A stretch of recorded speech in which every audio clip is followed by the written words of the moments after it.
ફડાટી આવ્યા એ ગડબડિયા ગાંડાએ અમને બેને ઢીબા. હે તમને ડીબા હા, હે ભોળા દાદા ગડબડિયો ગાંડો ઈ કોણ?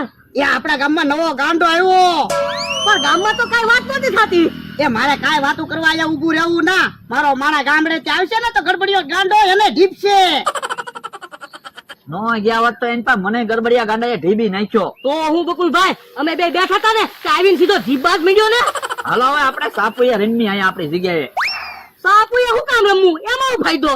તો પણ આમ જાશું ને તો ગરબડિયો ગાંડો આપણને ઢીપશે. એને કરતા ટાઈમ તો જાય. પણ મારી પાસે સાપુ નથી. તો પણ 100 રૂપિયા મને આપો, હું 10 સાપુ આપું. એ હારું આઈ લે 100 રૂપિયા. જો હાલો રમી.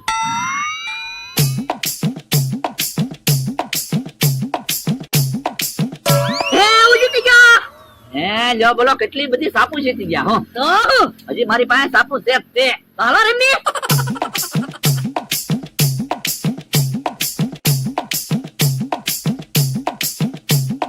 હે ઉજી ગયા. લ્યો બોલો બધી સાપુ જીતી ગયા હું. મારી પાસે તો હવે સાપુ નથી. તો લાવો 100 રૂપિયા, હું તમને 10 સાપુ આપું. ના રે ના હો, હવે કાંઈ સાપુ એ રમવું નથી.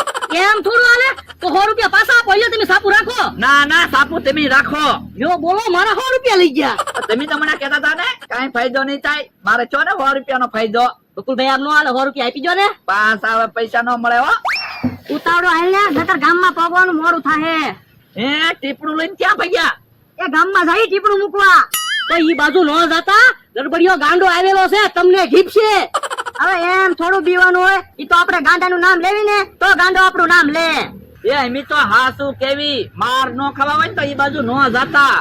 ઈ ભલે ને કે હાલ કે આપણે લાવ તો બીજું હું. ગડબડિયો ગાંડો આવેલો છે, હમણાં ખબર પડશે. લ્યો બોલો, મારી વાડીએ કોક બે આવવા આવે ત્યારે જ ગડબડિયો ગાંડો આવે. આમ ગડબડિયો ગાંડો બધાને ઢીપશે ને તો મારી વાડીએ કોઈ બેહવાય નહીં આવે. કેવો જમરૂક આવે છે. ઈ અહીંયા ગડબડિયો ગાંડો બેઠો. ક્યાં છે ગડબડિયો ગાંડો? એ તને કહું, હવે હું થોડો ગડબડિયો ગાંડો છું. એ બકુલ ને મમરો કહેતો હતા ઈ બાજુ ગડબડિયો ગાંડો છે. આ ઈ વાત સાચી. તમે ટીપણું લઈને કઈ બાજુ જાવ? એ ગામમાં જાવી ઓલા ભાઈ મકાન બનાવે ને તે ટીપણું ભાડે દેવા 10 રૂપિયા ભાડું આવે ને. ઈ ઓય બાપા, ઓય બાપા, ઓય બાપા.